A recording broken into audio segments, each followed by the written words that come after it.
नमस्कार साथियों, आइए जानें जादुई पिटारे के बारे में।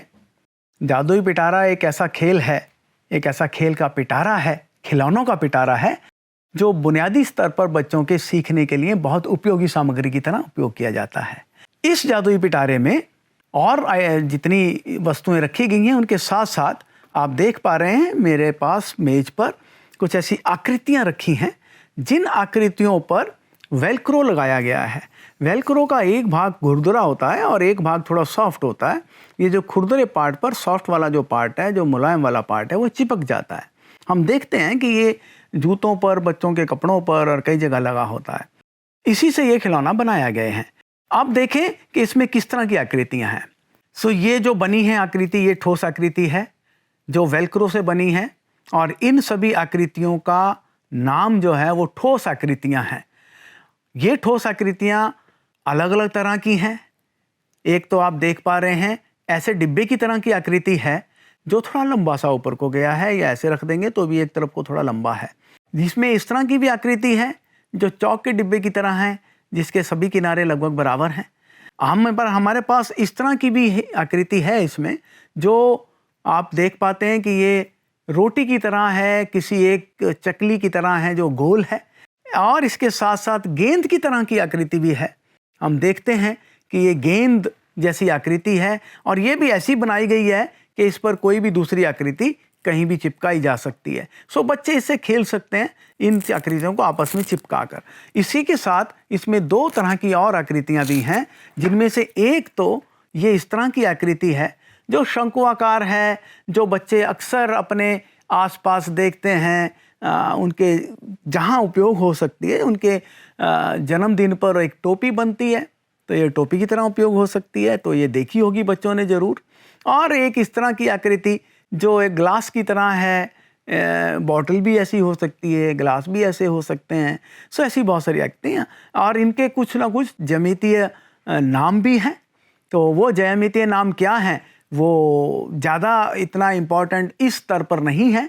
बच्चे ना भी जाने, सिर्फ ये कह दें कि ये ग्लास की तरह है, ये टोपी की तरह है, जन्मदिन की टोपी की तरह है, ये गेंद की तरह है, और ये एक डिब्बे की तरह है जो मेरे घर पर है, या ये रोटी की तरह है।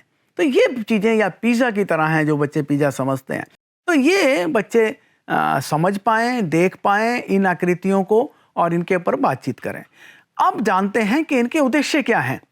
ठोस आकृतियों के उद्देश्यों में सबसे पहला उद्देश्य ये है कि बच्चे खेल में संलग्न हो जाएं।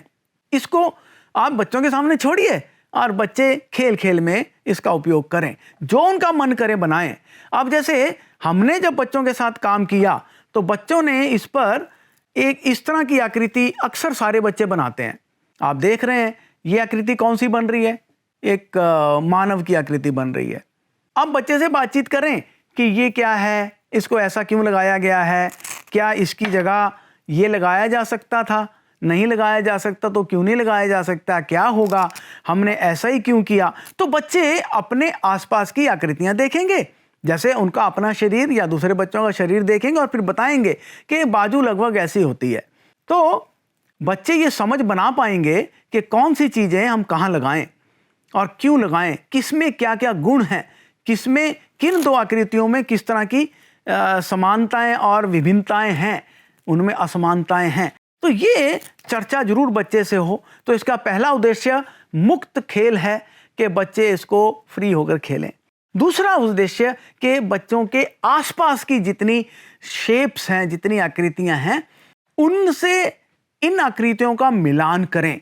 लगभग सारी आकृतियां जो हमारे आसपास होती हैं वो लगभग इस तरह की ज्यामितीय आकृतियों में बताई जा सकती हैं। तो हम जैसे मान लीजिए ये कहते हैं कि जो हमारी अर्थ है वो गोल है, बच्चे ने सुना जरूर होगा। लेकिन अर्थ ऐसी गोल थोड़ी होती है, वो अंडे के आकार की होती है।